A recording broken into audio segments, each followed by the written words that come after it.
அதிக விளைச்சல் தரும் செறிவூட்டப்பட்ட 109 பயிர் வகைகளை அறிமுகப்படுத்தினார் பிரதமர் மோடி. சிறுதானியங்கள், எண்ணெய் வித்துகள், பருப்புகள், கரும்பு, பருத்தி உள்ளிட்ட ரகங்கள் நாட்டுக்கு அர்ப்பணிப்பு. விவசாயிகள் மற்றும் வேளாண் விஞ்ஞானிகளுடன் கொட்டும் மழையில் குடைபிடித்தபடி பிரதமர் மோடி ஆலோசனை. மதிப்பு கூட்டு பொருட்களை சந்தைப்படுத்துவது தற்காலத்தில் மிகுந்த முக்கியத்துவம் வாய்ந்தது என விவசாயிகளிடம் பிரதமர் வலியுறுத்தல்.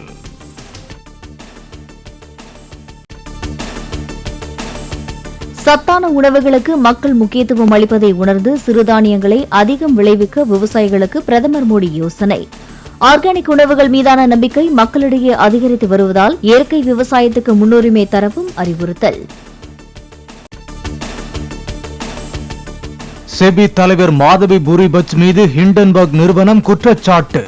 அதானி குழும நிதி முறைகேடுகளுடன் தொடர்புடைய வெளிநாட்டு நிறுவனங்களில் மாதவி மற்றும் அவரது கணவர் தவல் பங்குகளை வைத்துள்ளதாக அறிக்கை.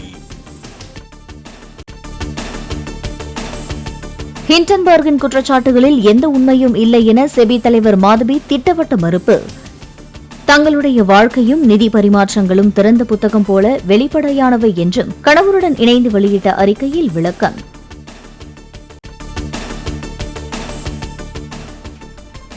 ஹிண்டன்பர்க் அறிக்கையில் குறிப்பிடப்பட்டுள்ள தனி நபர்களுடன் தங்களுக்கு எவ்வித தொடர்பும் இல்லை என அதானி குழுமம் திட்டவட்டம். வெளிநாடுகளில் தங்கள் குழுமத்தின் செயல்பாடுகள் முற்றிலும் வெளிப்படைத்தன்மையுடன் நடைபெற்று வருவதாகவும் விளக்கம். செபி தலைவர் மீதான குற்றச்சாட்டு தொடர்பாக நாடாளுமன்ற கூட்டுக்குழு விசாரணை நடத்த மத்திய அரசு உத்தரவிட காங்கிரஸ் வலியுறுத்தல். ஆகஸ்ட் 12ஆம் தேதி வரை நடக்க வேண்டிய நாடாளுமன்ற கூட்டத்தொடர் 9ஆம் தேதியே முடிக்கப்பட்டது ஏன் என்பது இப்போது புரிவதாகவும் கருத்து.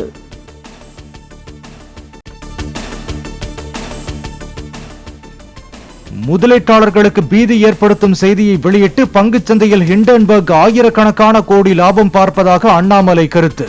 செபி தலைவர் குறித்து ஹிண்டன்பர்கின் குற்றச்சாட்டில் உண்மை இருந்தால் அரசு நடவடிக்கை எடுக்கும் என்றும் நம்பிக்கை. ஹிண்டன்பர்க் இது போன்ற கம்பெனிகளை டார்கெட் பண்றதுக்கான காரணம் என்னன்னா, இந்த மாதிரி ஷார்ட் பொசிஷன் அதானியில் எடுக்கிறது ஈஸி. ஒரு ஹிந்துஸ்தான் யூனிலீவர்ல எடுக்க முடியாது. அவங்க வேர்ல்டு ஃபுல்லா, இந்தியானா அதானி, வேர்ல்டு ஃபுல்லா டார்கெட் பண்ணுவாங்க. யூரோப்ல ஒரு கம்பெனி அதை டார்கெட் பண்ணி அதுல ஆயிரக்கணக்கான கோடி ரூபாய் லாபம் சம்பாதிச்சிருவாங்க அந்த ஷார்ட் பொசிஷன்ல.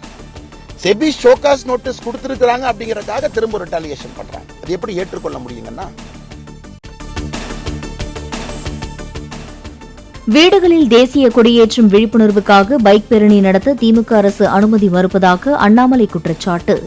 வாகன பேரணியில் தேசிய கொடியை கொண்டு செல்வதால் என்ன சட்டம் ஒழுங்கு பிரச்சனை ஏற்பட போகிறது என்றும் கேள்வி.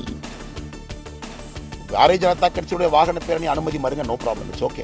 லா அண்ட் ஆர்டர் மெயின்டைன் பண்ண. தேசிய கொடியை ஒருத்தர் கொண்டு போறதுனால என்ன லா அண்ட் ஆர்டர் பிரச்சனை வருது? அது எப்படி அனுமதி கிடைக்க கேட்கறாங்க? நீங்க சொல்ற இடத்துல, நீங்க சொல்ற நேரத்துல, நீங்க எப்படி சொல்றீங்களோ அப்படி வாகன பேரணி போறோம்னு கோயம்புத்தூர்லாம் கொடுத்திருக்காங்க. அதற்கும் அனுமதி இல்லை என்றால் இதை என்னவென்று சொல்வது?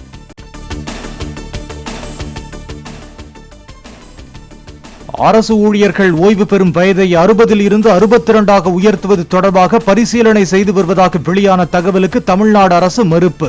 இது முற்றிலும் வதந்தி என்றும் அத்தகைய ஆலோசனை எதுவும் நடைபெறவில்லை என்றும் விளக்கம். செஞ்சி அருகே செவலப்புரை வராக நதியில் ஆடி மாதத்தில் முதல் முறையாக வெள்ளப்பெருக்கு. வராக நதி அணைக்கட்டு நிரம்பியதால் உபரிநீர் வெளியேற்றம்.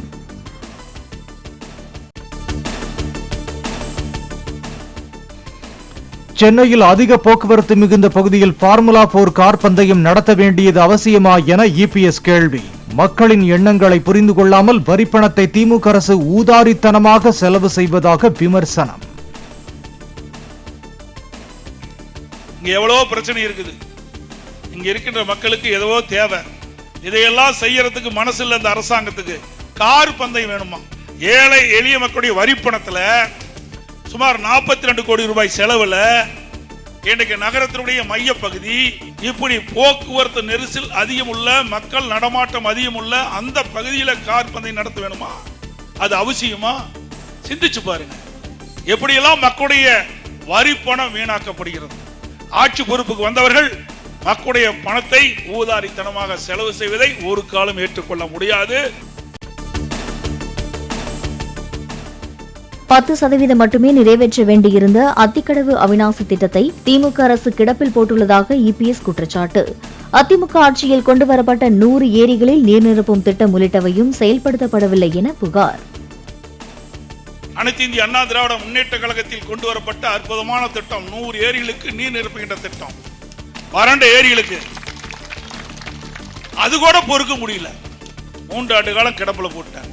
தண்ணி எல்லாம் மேட்டூர் அணை நிரம்பி உபரி நீர் போய் கடல்ல போய் கலக்குது. இன்றைக்கு இந்த திட்டத்தை நிறைவேற்றியிருந்தா நீரேற்றின் மூலமாக 100 ஏரியில் கொண்டாந்து நிரப்பிருக்கலாம். நிலத்தடியில் உயர்ந்திருக்கும், குடிநீருக்கு தேவை நீர் கிடைச்சிருக்கும், விவசாயிகளுக்கு தேவை நீர் கிடைச்சிருக்கு. இந்த பகுதி விவசாய தொழிலாளிக்கு வேலை கிடைச்சிருக்கும்.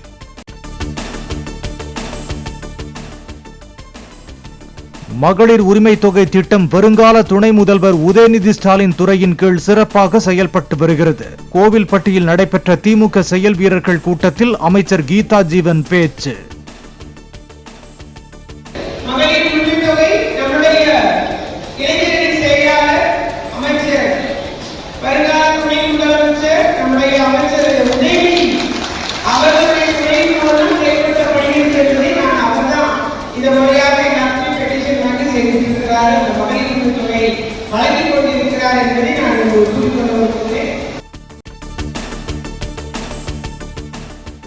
சென்னையில் முதன்முறையாக நடைபெற்ற சேலை அணிந்து கொண்டு ஓடும் மாரத்தான் போட்டி. ஏராளமான பெண்கள் உற்சாகமாக பங்கேற்பு.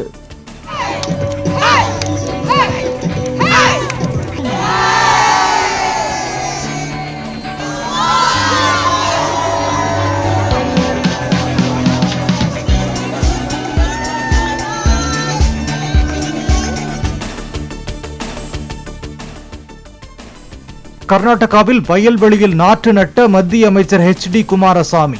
மாண்டியா மாவட்டத்தில் காவிரி பாசன கிராமமான அரளக்குப்பேவில் வேட்டியை மடித்து கட்டிக்கொண்டு களமிறங்கினார். அமெரிக்க அதிபர் பதவிக்கான தேர்தலில் டொனால்டு டிரம்பை முந்த தொடங்கினார் கமலா ஹாரிஸ். பென்சில்வேனியா, மிச்சிகன் மற்றும் விஸ்கான்சனில் கமலாவுக்கு ஆதரவு பெருகியுள்ளதாக தனியார் நிறுவன வாக்கெடுப்பில் தகவல். ஒலிம்பிக் மாரத்தான் ஓட்ட மகளிர் பிரிவில் நெதர்லாந்து வீராங்கனை சிஃபான் ஹசன் தங்கம் வென்று சாதனை. 5000 மீட்டர், 10000 மீட்டர் ஓட்ட பந்தயத்தில் வெண்கலம் வென்ற வீராங்கனை மாரத்தானில் முதலிடம் பிடித்தார்.